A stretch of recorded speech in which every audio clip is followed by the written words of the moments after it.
There is a moment that happens to almost every person in their 20s. You get your first real paycheck. Maybe it is not huge, but it is yours. And for the first time in your life, someone, a friend, a coworker, maybe even a video like this one, tells you that you should be investing. So you think about it. You Google a few things. You feel slightly overwhelmed. And then you do nothing. Or maybe you do the opposite. You download an app, throw some money into a stock you heard about, watch it go up for 3 days, feel like a genius, and then watch it quietly fall back down over the next 3 weeks. Either way, the money does not grow the way you imagined it would. And here is the uncomfortable truth that almost nobody talks about. The biggest investing mistake people make in their 20s is not choosing the wrong stock. It is not picking the wrong app. It is something much deeper than that. Something that lives inside the way we think about money before we even open a single account. This video is about that mistake. Not to make you feel behind, not to scare you, but because understanding this one shift in thinking could genuinely change the financial direction of your entire life. Let us start with something most people assume.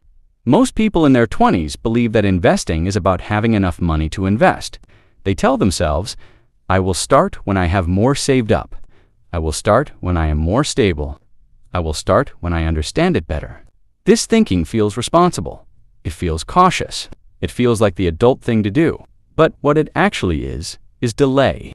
And delay, when it comes to money and time, is one of the most expensive decisions a human being can make. Not because of discipline, not because of laziness, but because of something called compounding. And most people dramatically underestimate how powerful it actually is. Here is a simple illustration.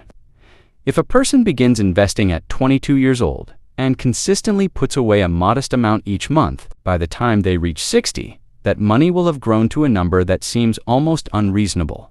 But if that same person waits until 30 to start, even with the exact same monthly amount, the final result is nearly cut in half. Not reduced by a little, nearly halved. Just because of 8 years of waiting, this is not a motivational trick. This is basic mathematics. Time is the ingredient that no amount of money can buy back later. But here is where the psychology gets interesting. The reason most people delay is not ignorance.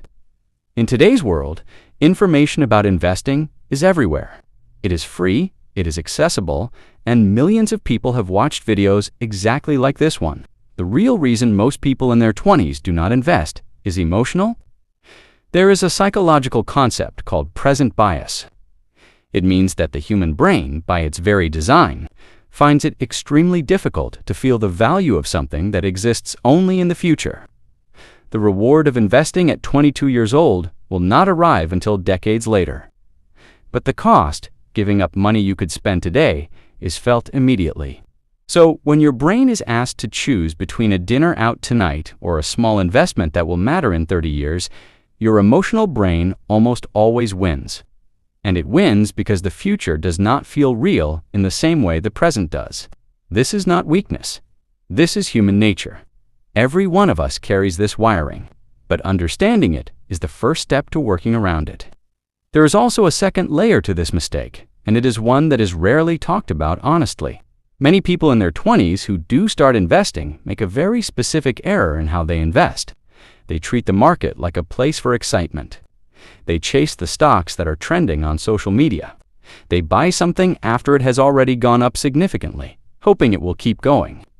They sell the moment it drops because the fear of losing money feels worse than the pleasure of gaining it.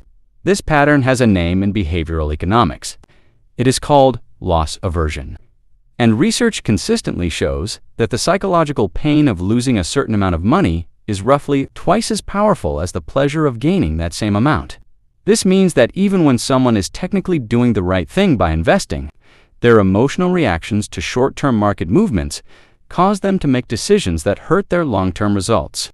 They buy high because excitement makes them confident. They sell low because fear makes them panic, and they end up with less than they would have had if they had simply done nothing and let their money sit untouched.